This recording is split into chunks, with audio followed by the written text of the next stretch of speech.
Yeah. Do not disturb. I agree with you, Nick. I think we should always, as professionals, have do not disturb on. So you never get notifications ever. Yeah. I mean, I think so. Why? Because then it's all about the product. It's all about presentation. So if at any point I get a little bzz, bzz in my pocket, immediately my brain is going to think about it and adjust my thought process to wonder what that is. So it's taking me out of the moment. Sure. I can see that being deep work, it being removing from your deep work if you're deep working. Deep working? What? You haven't heard deep work? No, I don't. What is it? Deep work? Is this like work rotting? No. It's like work maxing. Okay. Like so the critical kids would thinking or something. No, more like when you are focused on your work. Like you're focused on your work and you don't have any distractions. And so in like ADHD land, it would be like hyperfixated, right? So when you have like your hyper focus and you're just focusing on that one task to get it done, like deep work would be I need to make a document that talks about this, or I need to pay attention because I am checking out all the equipment and I don't want anything to distract me from that task. That would be considered like deep work. Deep work. Okay. I've just thought of that as like focus. Yes. Okay. I like the new age word for it. The new age word would be like deep seek. Well, because there's light work, which is like answering an email. You could get interrupted from it. Yeah. Right? And then go back to it and you're really probably okay. Deep work is that if you get into the work and then you get out of the work, there's context switching time for you to get back to the point where you're being efficient with the work again. Okay. So it's like almost how you have small talk, which is just nothing burgers over and over. And then you have an actual conversation, which is where you're like a deep conversation. Yeah. For instance. How's the weather versus like I have life problems. So would you say that with deep work, yeah, just like with deep conversations, you can have more open and expressive emotions as well? In your what do you deep think? work? Yeah. No, because like deep work would be like if I'm building a spreadsheet, if I'm building a spreadsheet that specifically needs to work a certain way, then I would, that's also considered deep work, and I would consider that like emotionless work. Oh, that is so emotionless. Right? But it's deep. It's deep work because you have to focus on making sure that your formulas and everything are working correctly, and you really don't want to disturb anything, because actually to remove you from that and then get you back in that moment with what you need in your mind will take you a long time. That's where that's where the concept of context switching came from. Is that it was how much time does it take you to switch from task to task, offload what you have in your brain, move on to another task, and then upload all the stuff that was in your brain to get back on the task. Yeah. And that's why they say multitasking is bad. It's like boot switching. You still have the startup sequence. You have to go through every single time. And then the boot sequence. Okay. Yeah, like a bootloader, if you're loading an operating system or something like that, it takes a while for it to load that operating system. And it also, as soon as you hit the shutdown button, it takes a minute for it to shut down. Sure. It's different work environments. Yeah. I will say like switching users, but still the same. Same idea. Same idea. One thing that you said, it would be emotionless with the spreadsheet. I immediately thought to myself, there's no way in the world, as soon as I open up Excel, I have such emotion. It's not positive. It's almost always extraordinarily negative. I'm like, how did I find myself in an Excel file right now where I have to fill this thing out and make some formulas and connect the dots? Yeah. It is just absurd amounts of depression and that's also fair. Not lack of motivation, but definitely an abundance of emotion. Some would say. An abundance. Wait, you mean the reverse? No. You have an abundance of emotion, but the abundance of emotion is angry? Yeah. Is it angry emotion? Oh yeah. Oh yeah. Okay. Well, that kind of tracks. Yeah. I mean, it's just, who wants to look at a spreadsheet all day? I think you're great at spreadsheets, by the way. It's a curse. Yeah. Yeah. It's a blessing and a curse, because you got to have some people in the world that can like take that mantle in a working environment. And some people are built for that kind of stuff. I'm not, but I've seen your spreadsheets and I'm like, oh, well, I get mad at spreadsheets. I get mad at spreadsheets too. So it's not just It's not just like. It's a skill. I took a class on it. It's a skill, but definitely makes me angry. I took a class in college on it, and oh boy, was that just a huge waste of time, in my opinion. It's like, oh wow, I actually have to learn Excel for functional use in life. That's Excel solves a lot of problems in life. I think it might. VLOOKUP. VLOOKUP solves a lot of problems. What's VLOOKUP? Please explain. I would say it is the least complicated formula that solves everybody's issue, and nobody knows how to use it. I don't. I use VLOOKUP, or but but see, for me, it's like some if. Like there's other thing. VLOOKUP is what the babies use. Some ifs and oh. Some ifs is easy. The baby but some ifs has a Nobody more knows applicable. How to use VLOOKUP, and then you look like a magician when you know how to use it. You can use VLOOKUPs, but I've never seen it on a spreadsheet where it's better than a different formula that could be used. I need you guys to tell me what you're talking about. We will. We will. But we're not here to talk about Excel semantics. We're here to talk about content. That's right. And we're here to talk about live streaming and other topics today. So here at FQS, we're trying to content max right now. We're trying working to on that. Can we call it that? The content max? That's funny. I like that. The content maxing. Guys, I feel it's very much just in the moment, though. Yes, like I think now, so. it'll be done in like 6 months, and everyone will be like, okay, now it's content minning or something. Yeah. Ooh, I don't know. it's risky. You're right. It is definitely within the age, so it might be time based. We have to transition the title to something. Yeah, else. it's like, how people say, I don't know. I'm trying to think of something, but that won't sound really cringe. Maybe cringe now is cringe. So maybe, yeah, I don't know. Authentic. I will say, welcome anybody that's here. This is our inaugural episode. Talking our about opening VLOOKUPs and content maxing. Listen, you know what? It's interesting to me at least. Here we are. We made it. Yeah. Made it on top. The first live one. This the is live. Yes, the first live. We've got it here. My name is Garrett. I'm Cody. This is Cody. We're talking about content. Yeah, we're going to be talking about a lot of content. The RoS Podcast. Yeah. The Run of Show Podcast. Yes. I think is what we've settled on. Sure. For the kids. Yeah. Yeah. Run of Show Maxing. Run of Show Maxing. Just add maxing. Dude, that's it. Let's do a rolling title. Every week it's a different title, including something maxing. Oh, man. That would be... Brand maxing. So wait, so then it's today with the ours is brand maxing. Today could be brand maxing. How maxing. To maximize your brand. Yeah. And or event maxing. It's really event maxing. Okay. Right? Or is it stream maxing? I don't know. Why don't you let's open it up. So this podcast, okay, it has just been launched basically, and this is something that you came up with that you wanted us to kind of do as a company. So can you explain what your thought process is around that? Explain what my thought process is. Yeah, what's our goal on this podcast? Our goal on this podcast is to spread the goodwill of live streaming to the masses. No, realistically, I was like, idea, that's totally different than what I thought. Realistically, the idea is that we work in this industry day in, day out. There's not really a lot of content that's made for brands that are looking for how to elevate and better understand their audiences. Mm-hmm.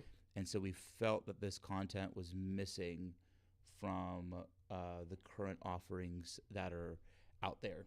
Yeah. So we wanted to have and build a conversation space that we could kind of talk about our lessons and what we've learned through our making what we've made, that it'll hopefully help others who are struggling with the same. Right?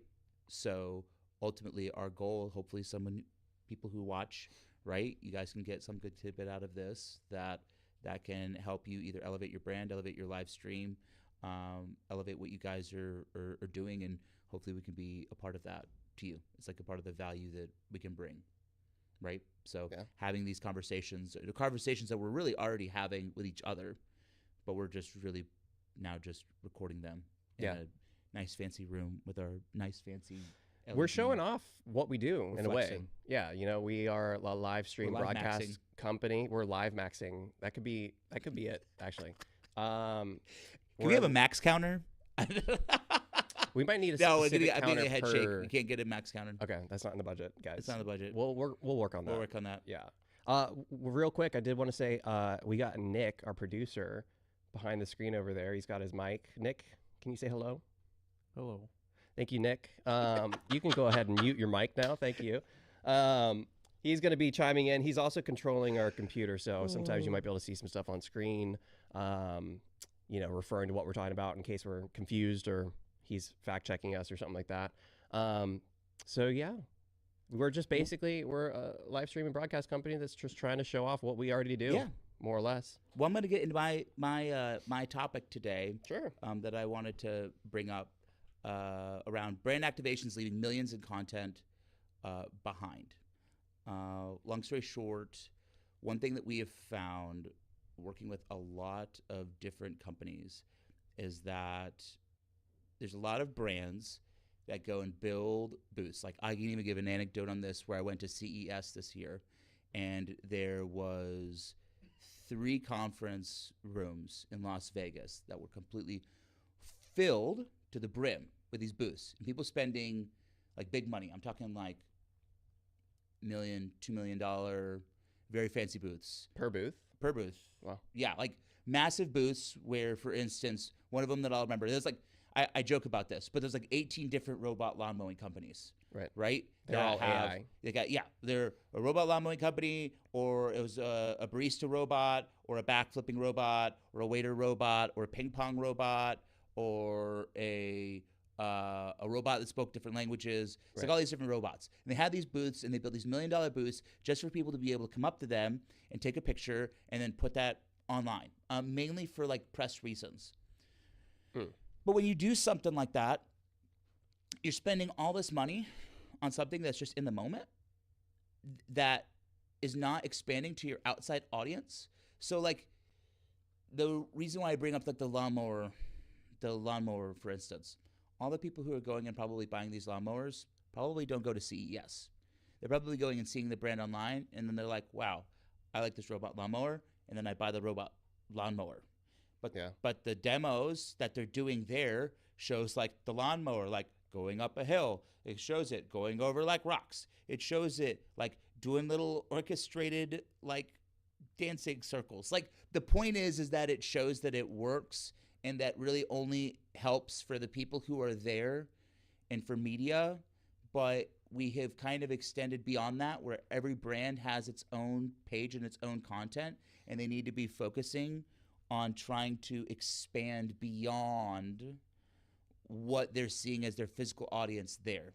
Right. So if you could spend $1 million, but then you spend 100, 200K more on getting content, I bet you that content online is going to go further along than just your in-person audience. Gotcha. So like, the one I was looking at, there was a lawn mowing company there that had over 1 million subscribers on its YouTube. And it had, Weird. That's weird, man. Weird, but I like it. Had a bunch of people at CES, and I highly, highly, highly doubt. Let's say CES, like, for all intents and purposes, like had a killer year, and there's 150,000 people who were there, right? That they saw 150,000 people at that booth somehow, some way. That 150. There's like 5 times more of an online audience that they have online that they could easily go. And so even though the venue's completely packed, basically what you're saying is the amount of cost for a small booth that is around people that are industry influencers, right? Yeah. So at CES, Pull up Motion. That's the one that I was specifically looking at. So it's involving a lot of CEOs, a lot of MAMM. A lot of people within our industry, but it's not the target audience at all. If anything, it's more or less showboating to these people that they've got a cool product. Is that what you're saying? Like, is there any reason it basically that they becomes should a showboat, and then it becomes a showboat showing the media about their product and what they have going on. But ultimately, at the end of the day, it's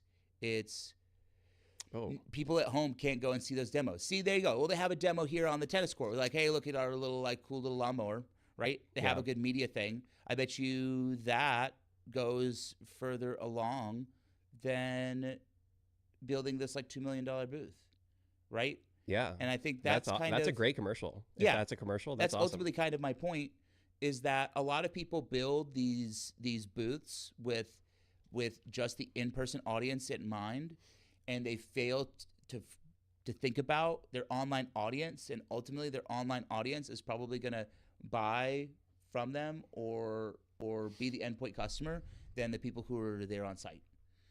Another good example of a brand that does it right is Red Bull.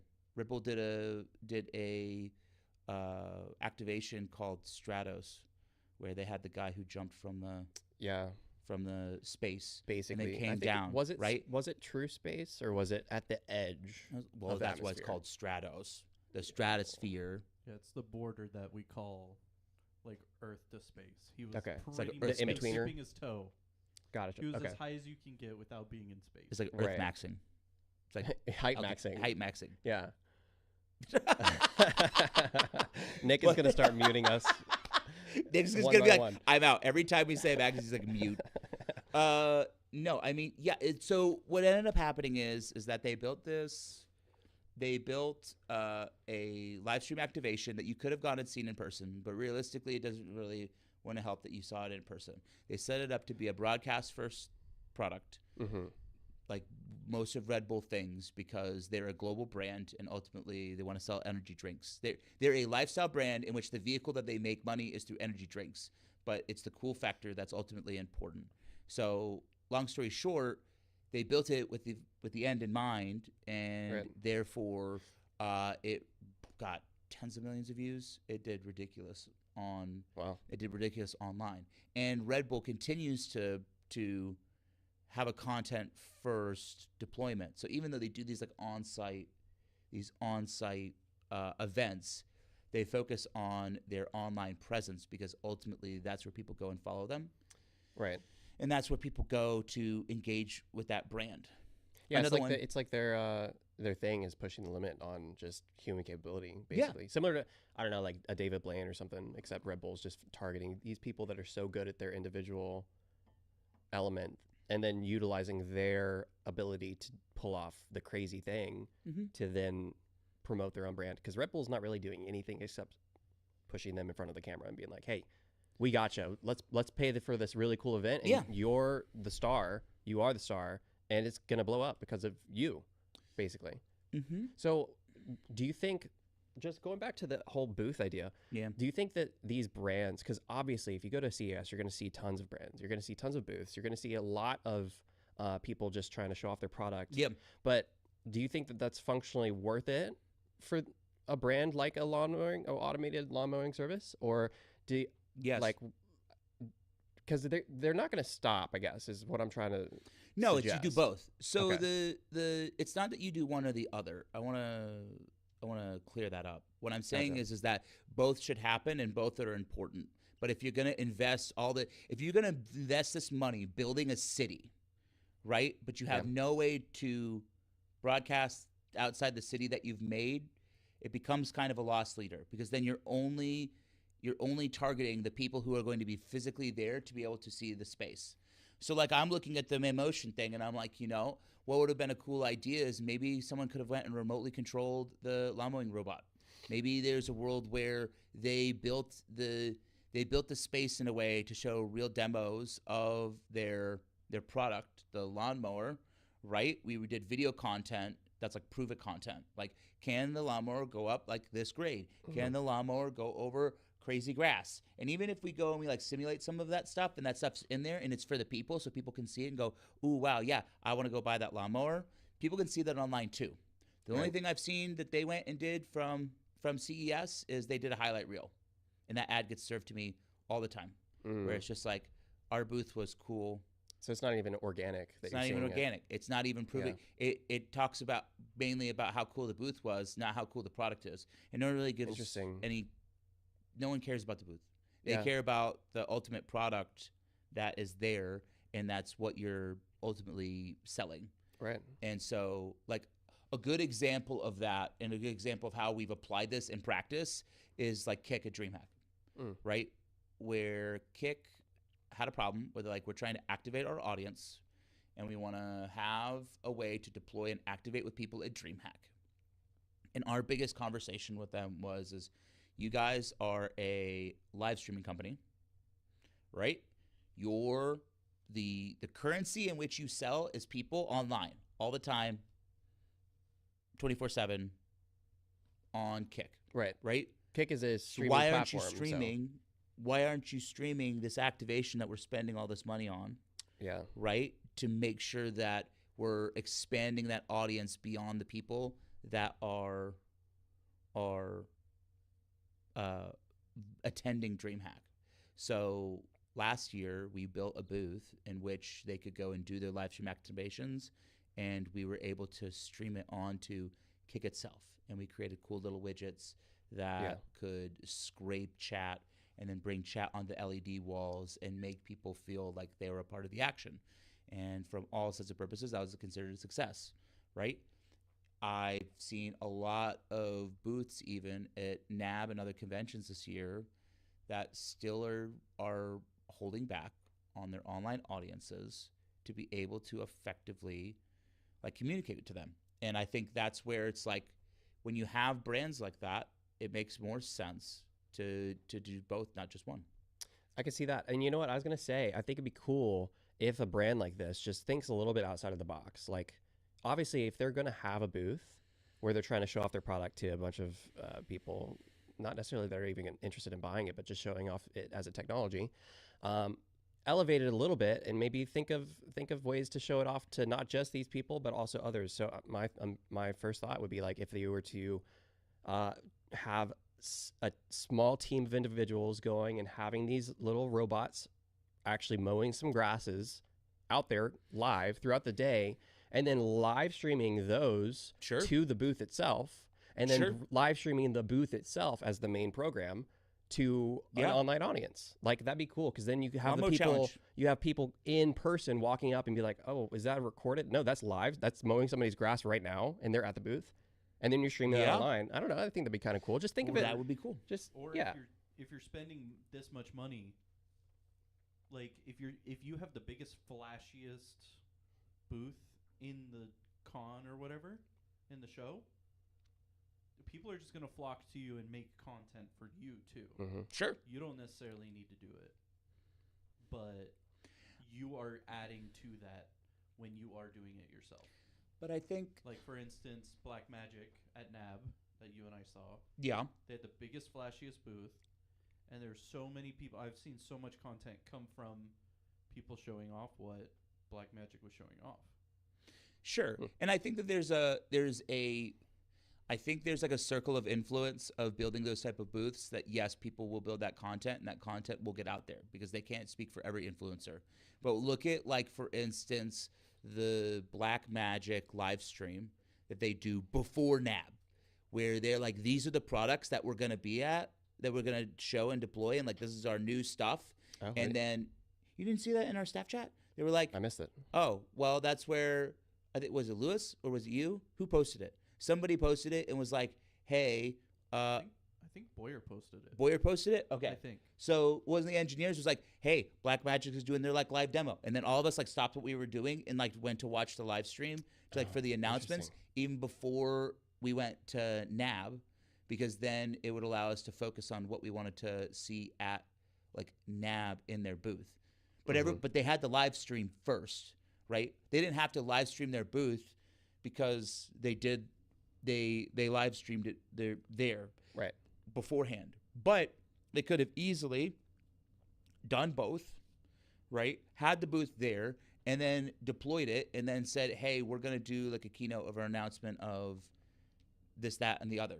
I think just Black Magic just kind of got a little bit ahead of it, that they're like, oh, we can just do that content. We still have the booth. We still have these huge activations and this other piece, but we're going to go and we're going to announce everything first so that people can go and see it and then know what they want to demo at NAB. And then NAB becomes like a demo testing ground, right? Yeah. Where there people are going and like looking and playing with the toys that are there and available to build insight, so to speak.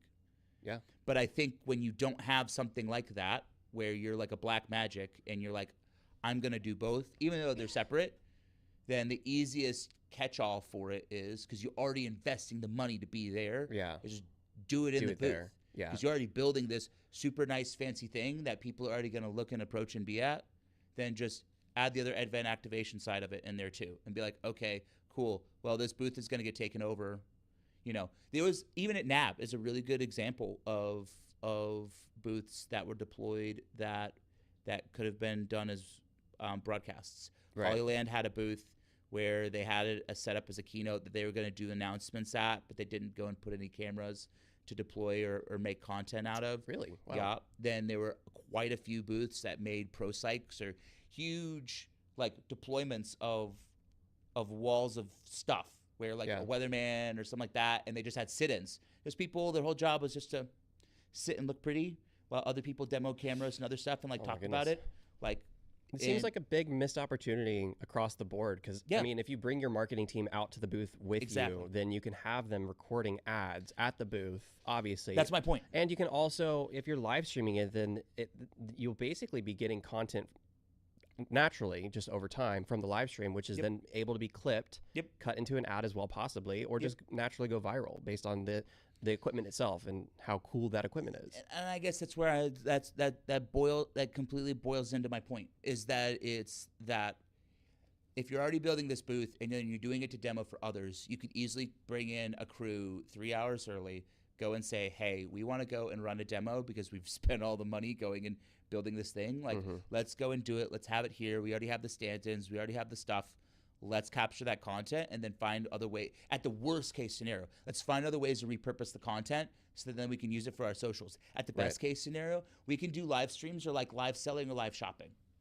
Like, I'm going to get spicy because do it. It's our own podcast. I can do what I want. I don't get to see Spicy Cody that often. I don't see Spicy Cody. Yeah. Like, for instance, you make guys me remember mad. DreamHack, huh? Make me mad. What make is you it? mad? I don't know if I'm trying to make you mad. I'm just being spicy. Okay. In that it's like, I think of like some of the DreamHacks that we went to. For me, a miss was activations that were there that only deployed with the audiences there and not like did something with like live shopping. So for instance, one of the booths that I've seen at DreamHacks is Walmart. Walmart did a booth, and then they had this thing where you could go play Mario Kart inside like the truck. The truck was really cool. I think it became like a nice experience activation point.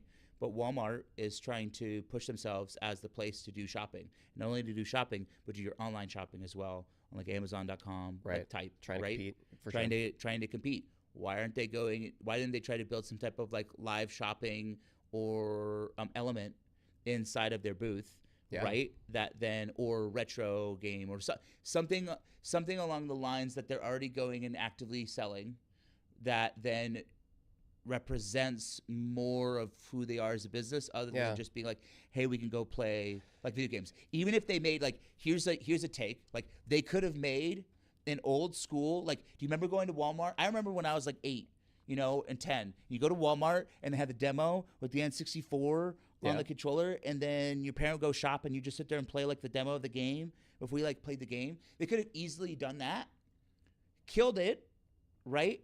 Had some of these old school games for sale, right? That are it would have been perfect for that environment. Yeah, had the online, like had some of their online collectible companies or whoever sells stuff on there be there at the space too, and then they could have bought and sold product. And then now it's not just like a feel good moment for everybody; it's a feel good moment, and you're making money, right? Yeah. But then you could do it as live shopping. You could go and add like a live shopping element to this, where then you're live streaming some of that, so then you're also activating like online audiences as well. Like maybe there's, what, I'm gonna, to riff off of what you're talking about, I think this would be super cool, is if a company similar to a Walmart that is where you go and buy all the things, if they were to distill their booth down to a department. So like the department of gaming or electronics like has a booth, a Walmart booth at a DreamHack, for instance. They did that at Stockholm. Did they really? There was I knew it was a good idea. There was a Giganten, I think is the name of the company. It was a huge Swedish company, Elgiganten, or I can't remember it right off the top of my head. But they took over like half of DreamHack and built an electronics store inside of the DreamHack that you could walk through and get graphics cards and mice and stuff like that. And then they also had a stage where they were doing announcements and then other gaming activation stuff that they were going and live streaming. Is it? Yeah, I guess it is. Elgiganten. Or Elg. I can't remember their name right. Elgiganten. Long story short, they have this. They'd have a shopping area, and then they had an activation area. So you could go shopping, and you could buy electronics there, and they'd give you a sweet deal in the fest. And then also they had an area where they were doing video games and then stuff like that, showing they like supporting the community. And I think that's even still a happy bridge where you're like, okay, I'm selling product and making money, but I'm also going and doing live activations that people ultimately want to go see. And if there's new technology or another stuff that we're going to be able to announce, we can do it here because we're already spending the money going and doing it here. And then we can use that for our socials, like on site. That's like efficient marketing, right? It is. Okay. Did I say it right? Was that it? Was it Elgiganten? Elgiganten? It's Swedish. Oh, we're not going to know what it means. Yeah. I don't know how to say I know it. that. No way. Okay. Elgon. It's got a lawnmower. Did you see the lawnmower? There it was. I'm just saying, all these robot lawnmowers, dude. I'm telling you. Man, I can't wait until they install screens on them so that What? they can serve you ads while they're mowing your lawn. Serve you ads while you're mowing the lawn? Yeah. Wild. I would have said the same 10 years ago for TVs for refrigerators, to be fair. It looks like Best Buy. It basically is. Best Buy? Or Fry's. It's like an electronics store. Rest in peace. Or Fry's, yeah. Oh, is Fry's gone? Yeah, dude. They've been Ooh. gone for I think a there's while. very, very few of them. No, they're all gone. They're all Wow. gone. They went bankrupt during the pandemic. Dang. They were already on the back end. Oh, they lasted that long? Yeah. Oh. Because I used to go there. There used to be one in Duluth. Yeah. It was sick. It was my favorite place. I loved it. You would go to their food court. Yep. Oh. Yeah. They had a food Go to the court? Yeah. Yeah. They had a food court in the middle. What? Yeah. They had a food court in the middle, and then this place was massive. It was like the size of a Costco. I've been to one of them before, for sure. But they had a couple food court in times. the middle, and you could get all the electronics, and then you could kind of tell they weren't stocking things, and then they got to really weird off brands where you were like, I don't know if I trust this piece of electronic that I'm getting, but like it technically says what I need on the label, and then they shut down. A Yoshiba instead of a Toshiba. Honestly, that's actually kind of what it was. Yeah. But if Fry's would have done more activations, maybe they would have stuck around, or had more experiential stuff in their stores. But now it's a moment. So it's just a missed opportunity, you're thinking, as far as these companies go, not activating on something they're already spending so much money on? Yeah, it's just a lack of efficiency. And if you're investing in a space to build for on-site people and you're disregarding your online audience, you're missing out on a capitalization opportunity that ultimately is going to become your end buyer, because the online talk is almost just as or more as important than the on-site experience, because it's the on-site experience will also become the online experience. Like On-site to Nick's experience. point with the black magic stuff, Mm-hmm. right? All of it's intertwined. And so that's why it's so important. So It's all intertwined. yeah. So in my mind, are there other brands or other places do you think that could be applicable? Other brands or other places that could be applicable.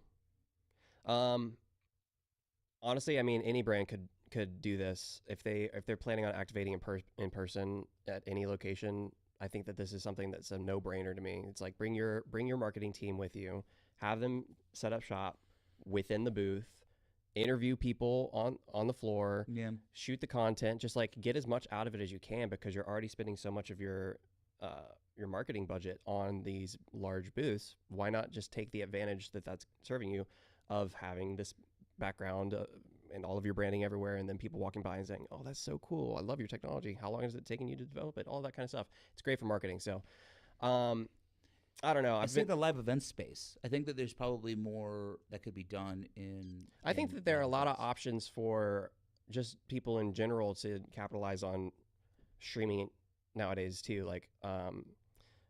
what somebody was just on a TED Talk. I saw this in our Discord earlier. Oh, true. Which is a great example of somebody just posting up shop Live online. example. So what I'm talking about, somebody posted in our Discord, Maya Higa. So she's a streamer online that does. What does she do? I don't know. I don't know who she is. Yeah, I've been following her intermittently for the past couple of years. She live streams. She's an animal conservationist, basically. She owns a But she's a Twitch nonprofit. streamer. She's a Twitch streamer. Does she stream conservation? Is that like what she does now, or is this TED Talk like, hey, I also do this thing? Right, I'm getting to it. Sorry. She's done a TED Talk recently within the past couple of days. Okay. Before getting to that point, she worked for a zoo, and then she went and basically did educational content to show off these animals for conservation reasons. And then she decided to start streaming that content. No. That educational material to her own Twitch audience in this case. That's cool. Which was slow growing, but then it started growing quicker and quicker when she started bringing like exotic birds in to show off on stream, that kind of stuff. Oh, so now that it's picked up because of the exotic birds. I mean, it's just picked up probably Bird because maxing. it's a very bird maxing. Sorry. Yeah, avian maxing. Avian maxing. Yeah, so it's grown exponentially over the past couple of years, to the point where she's made 7 million, I think, since starting, like just for her Views or nonprofit dollars. Wow. and just for nonprofits and also for donations. That's really cool. Yeah, so she built that up, and in essence, the reason I bring it up is because it's such an easy opportunity for you to have something where you can just put a camera in front of it and put it online and just add a little flair to it. But so, she's like showing the animals, or is this like, we've played around with these type of streams before, Right. where it's like the live stream is like otters just in a playpen. Like I think Pirate does that, and then you have like almost like a behind the scenes or security camera But is it feed like- aspect to it. Yeah, is the streams that she's doing more security cam feed, or her streams she doing more like It is. actually she's in it and she's IRL and she's like talking? So it's both. It's she's gotten really oh, is this it? Is it yeah. actually So right now? it is Oh, it is snap. like Okay. yeah. So it's just basically security camera esque. Huh. Some of the enclosures have tie-ins to chat as well. I think one of them is for the cow, where you can 2,000 pay people watching $5. right now. Yeah, That's crazy. yeah, it's awesome. You can pay $5 and it will automatically dispense a treat for the cow if you pay $5 in chat. What? And that's just like yeah, in the moment, yeah, you can like feed the animal. yes. So her entire goal was Feed 'em. feed them, Nick, feed them, please. Feed the animal. That Feed might it. take a little Do it for the little chat. bit of time to set up the payment system for that. And Yeah. but yeah, it's awesome. So the idea of it Don't is dox yourself. that she's trying to create this conservation that isn't something that anybody can go visit in person, but nobody needs to because they have full access to it basically Sure. at the drop of the hat. So I don't know. I think it's just an interesting situation that she's gotten herself in, and I think it's something that a lot of people can capitalize on, and businesses can follow her lead. Like her entire thing is nobody needs to come to visit this location because I have the ability to show it off to everybody right now. So like if you were one of our producers, Regan, mentioned that like if you were an adoption agency for dogs or something like that, and you wanted to have a live stream of all of your adoptable pets that are in your facility, and just have it as like just like Alveus was doing, and pay $5 to give them a treat, or if you want to sponsor one of them for the next couple of years, or if you want to even adopt one of them, you can do that adopt from the animals. I don't see why not. No, those animals? No, not those. Those are ambassadors. Those are wild animals.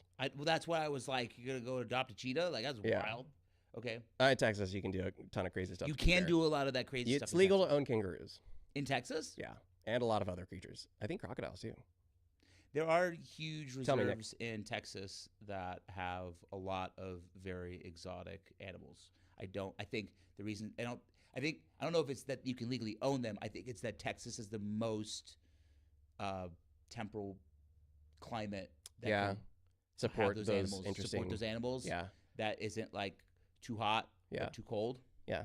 To be fair, So- guys, we are not advocating for the ownership of any Do not. Yeah, wild animals. we're live right now. Do not go and capture wild animals. And make Do them your not. pets. It is exactly one of the main reasons that they have this stream. In fact, is to show that these are not pets. They have to be taken care of very precisely to make sure that they live normal, healthy lives. And some of them can't be released because they've been so acclimated to humans. So because of that, they're stuck. They're stuck having to be ambassadors, which isn't a bad thing, but it's definitely not what they're meant to do. So obviously, do not go out and buy these wild animals. These are not pets. I would say I'd probably buy a chinchilla. I'm not gonna lie, but can you get chinchilla? Is it chinchilla? We're getting so far off. It's okay. topic. We can do whatever we want. But This is our it podcast. is. This is our podcast. But chinchillas are you could legally have a chinchilla though, right? Okay, I thought so. I was like, people have chinchillas as pets. I had a friend who had like 4 of them. 4 chinchillas. Were they adorable? They were dusty. Well, they clean themselves with dust. You They know can't why? get wet. They'll Yeah. die. What? Yeah, Well, chinchillas can't get wet. They'll get mold. They'll get mold and it'll kill them. They'll get mold. They'll get moldy skin. Oh, Yeah. 'Cause So the they fur is dust- so dense. yeah. Dense? Is that Yes, it? it's so dense that Oh, if it they get can't water evaporate? underneath their fur. Yeah. Like the moisture will just stay there. Holy. And then they'll get mold. They'll kill them. That They'll is get mold and they'll die. that is fur maxing for sure. Fur maxing. Yeah. Mold maxing too. Sloth maxing. Time to move on to your topic. Time to there. move on Time to move on to your topic from chinchillas from to y'all I'm going. hard cutting. We're moving on, guys. Nick has spoken. But yeah, well, I mean, so this kind of ties into my topic a little bit because I think that the showing, chinchillas. chinchillas specific. chinchillas no, the mold. specifically Fur maxing. mold. Fur maxing specifically gets into your topic. No, actually, I don't even know if this. I don't think it goes into my topic at all. To be fair, guys, I wanted to talk about something that I've been thinking about for a long time and have disagreed with. I think that Is this gonna be spicy Garrett? Spicy Garrett? no. I mean, Oh. yes. I'm actually going to defend them. I want to talk about Oh. Critical Role Okay. and how they traded the table basically and chat for a TV deal, more or less. Yes. The table. So- it's like the high table. Is this like John Wick? So a D&D table. Let Dungeons me and let me Dragons set the stage for you real quick. Okay. D&D, Dungeons and Dragons, very popular game. It's been around for a long time, Yep. since the 70s. Thank you, Sir Nick. And in essence, this is a group of individuals that are voice actors that have decided to come together and play just casually on their own, Mhm. and then enjoyed it so much that they thought they might be able to stream it, Okay. and decided to make a little show out of their streaming of their D&D campaigns. When did they So start? they've been doing it for about a decade. They started in 2015. Okay. They started on Geek and Sundry, I was like, and then moved before live streaming was like a big thing. I know it was. So they've been in the world for a very long time, and currently they're still on top. They are, I think, probably the number one. And Nick can correct me if I'm wrong. He's also a fan of D&D, but I think they're still the number one D&D podcast out there right now. And they're absolutely killing it. They currently have an Amazon show premiering through Amazon Prime. Now. Based on their first campaign that they ran through and streamed.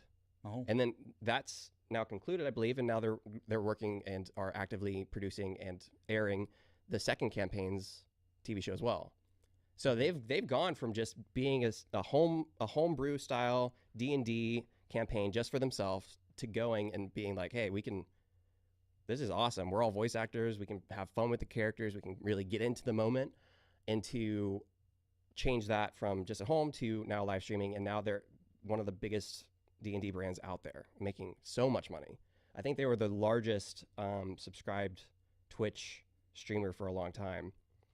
But the reason I bring them up specifically is because I think that they are missing out hugely on what got them to where they are currently, which is that they wanted to live stream themselves, having fun, having interaction with chat, and just showing off how, they can have wacky voices and the crazy campaign that Matt Mercer put together.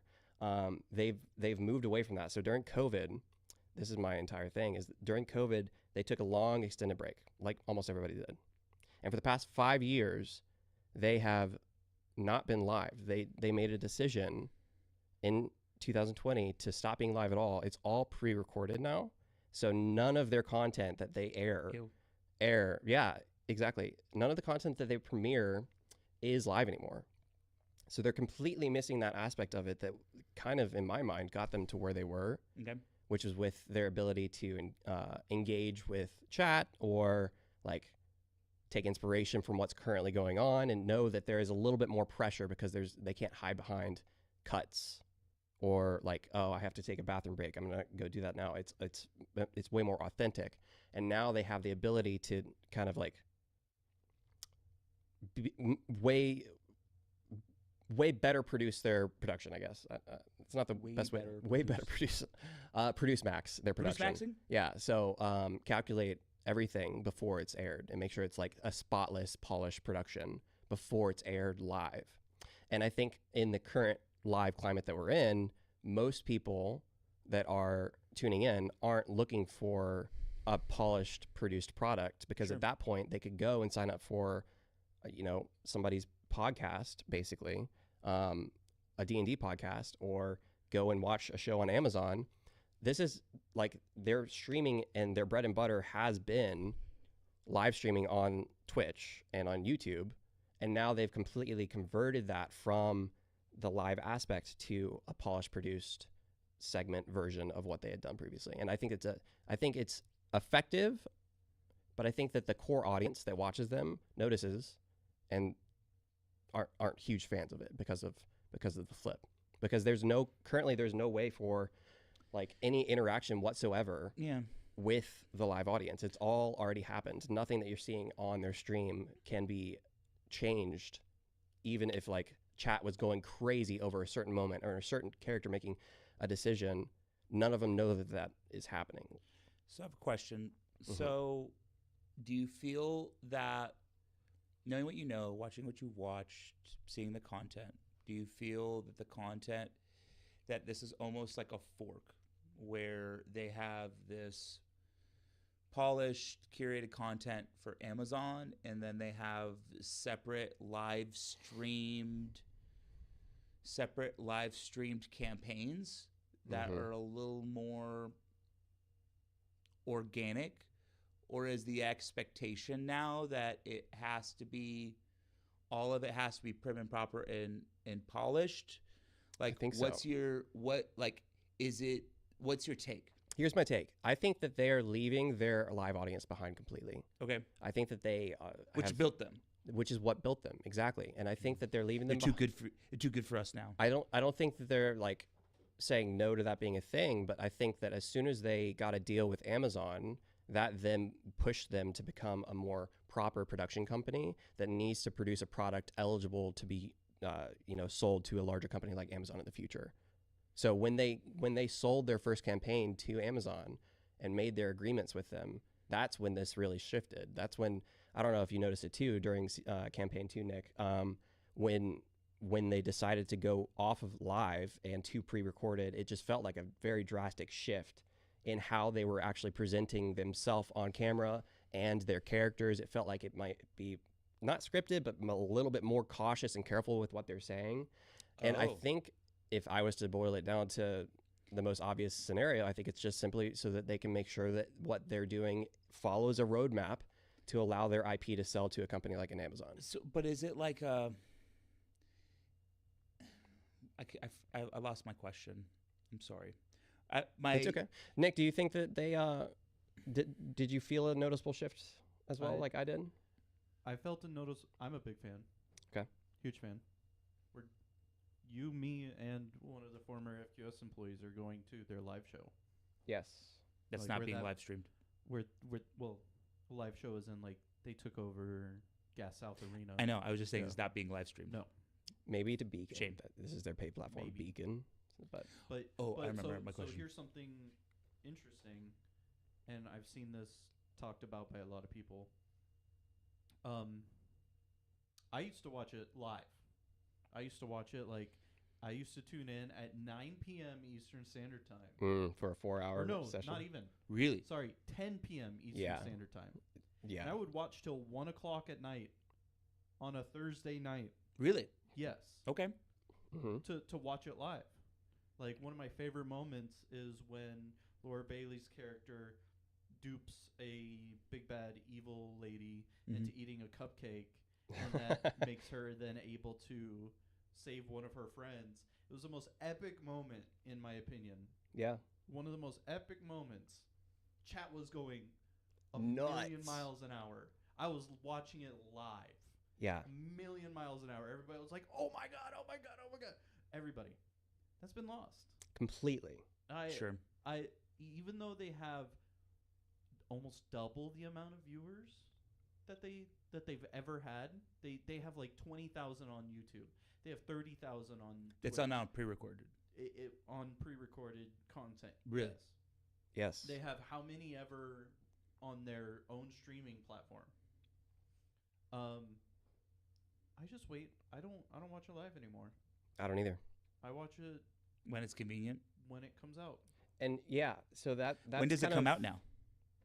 Every Thursday, right? So it comes out. Well, they live to tape, and they push it on Thursdays, and then it goes live on like YouTube on Mondays. Right. So Was it a Prime Video play?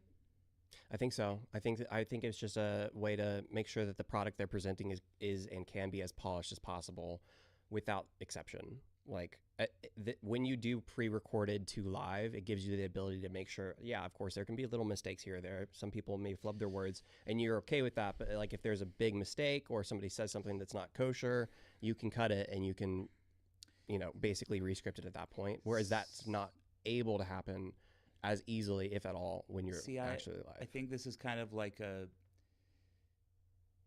that sucks. I'm sad to hear that for you guys, as someone who ultimately follow it, and then you're seeing it and you're there for those authentic moments. I think it comes to the Savannah Bananas like conundrum, where the Savannah Bananas, for instance,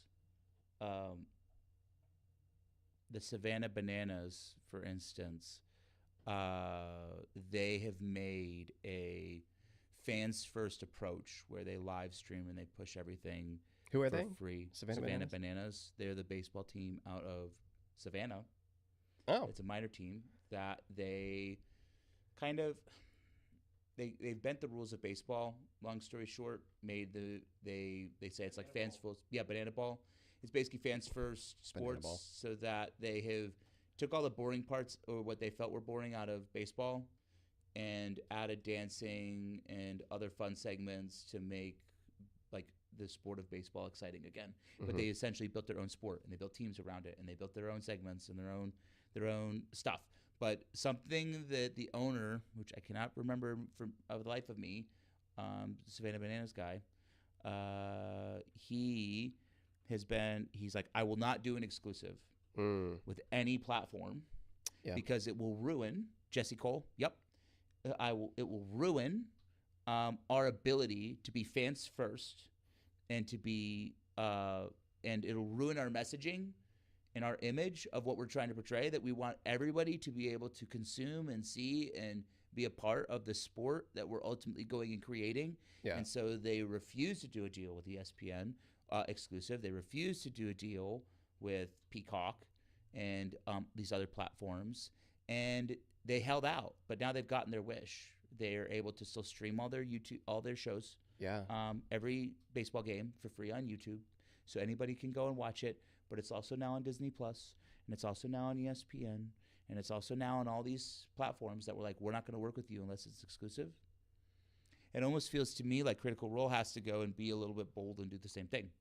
That like it's like, hey, yeah, sure, Prime Video, you're going to pay the bucks, no problem. Or we're just going to continue doing our live stream thing, and we'll build it up to the point where it becomes a bigger phenomenon, where then you can't ignore us, right? I don't know.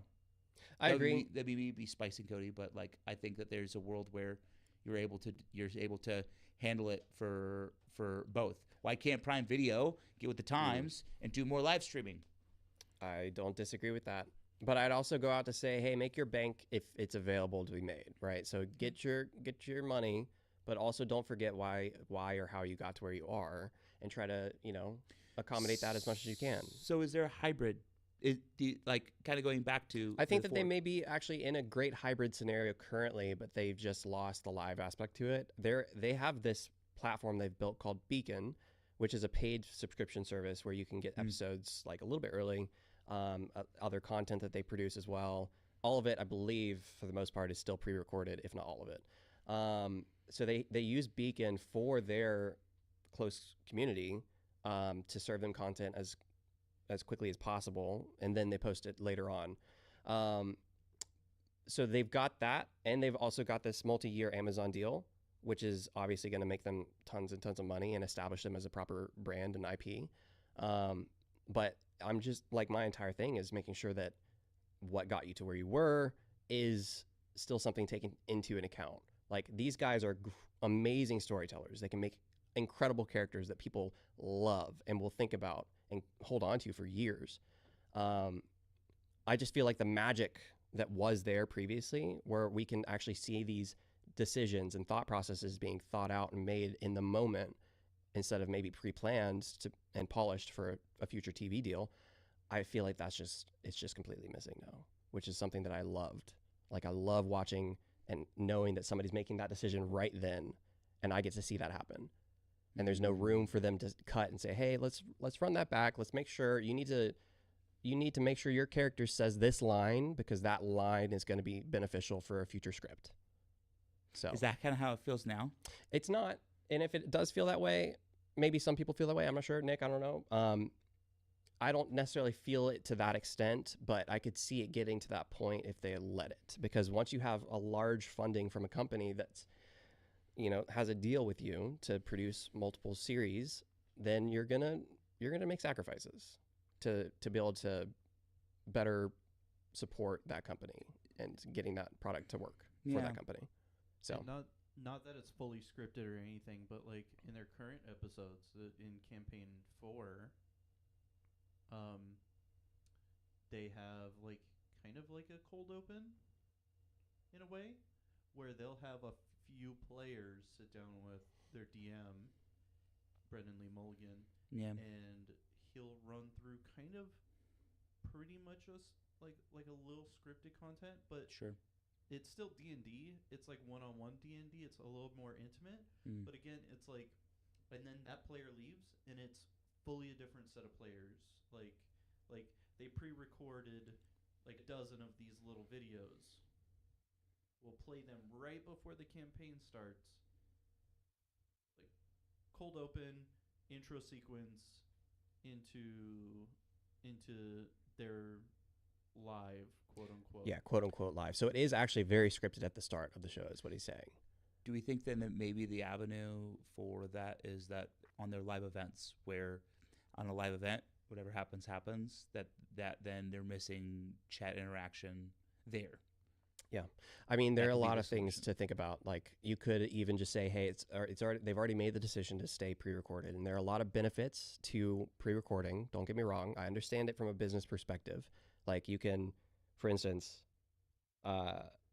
you can do your ads much more smoothly. Or I have a couple of those written down. Business match. Just clean breaks. Music. If somebody's sick, you can reschedule. There's a lot of scheduling issues because they're all popular people or celebrity status. Well, not popular people now. Yeah. Controlled audio mixing. Like, there's a lot of reasons why it's beneficial to pre-record. It's just, what are you losing for that at that point? And I could see a world where they continue doing that for the rest of their brand life, basically. But I could also see a world where they pull away from it and, are trying to remix it back into other campaigns possibly that they produce in the future, or like, hey, we're only ever live for this campaign, but we are always live.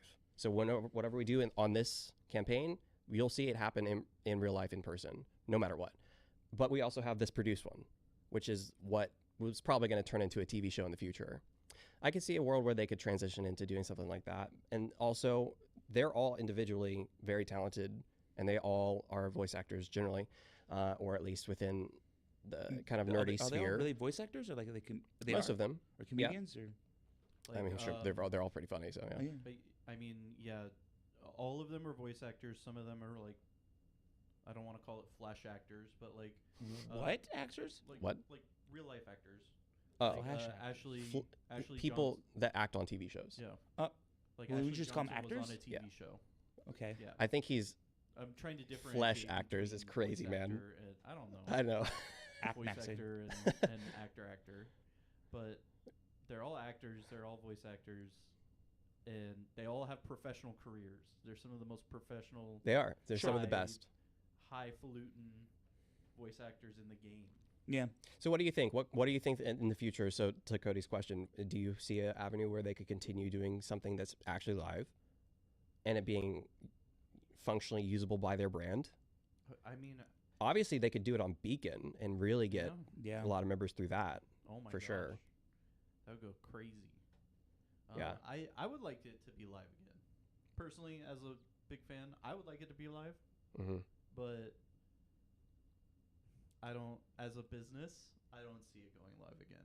Yeah. Like once you go back, you don't go forward, kind of thing. That's true. Interesting. I mean, that's fair. Live streaming is a cutting edge type of environment generally, and when Well, you it's unforgiving. it's exactly. And when you give control to somebody that seeks that, then they're going to hold that control as long as possible, just like everything They're in life. also actors, Right. Like they're used to that.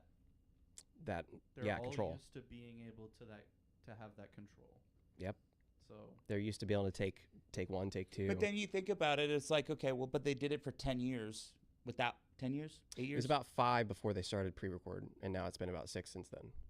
so it's like pandemic Yes. time frame. So they did it like 5 years for live streaming, though. So it's not like, it's like, I ran a radio show for years. Like, it's not like once you've been live, you get used to that's a huge change, right? In terms of how you're is. formatting your content. And where I'm saying that it's like, yeah, you're stepping back, but it's not like they weren't comfortable with being on camera and doing those things live. Absolutely. And like, I don't want to say botching, but like the roughness that comes with live. Right. Right. You It's may have missing said that. the wrong word, but okay, that's fine. Another second goes by, like there's more content to be had. Yeah. Make a tweet at the end of it. Yeah. You know, like that's fine. It's totally normal. It's expected. Yeah. And I think that was what got them to where they were, is the live aspect. So I don't know. I think it could be brought back. I think it's something worth, larger companies taking into note as well, is not letting yourself fall into the trap of overly producing and overly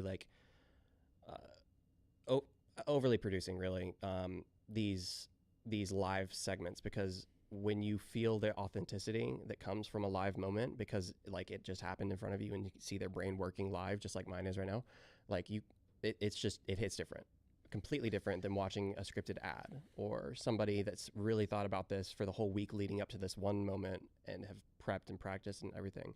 Like we all feel it. Yeah. So is the conclusion of this is that like the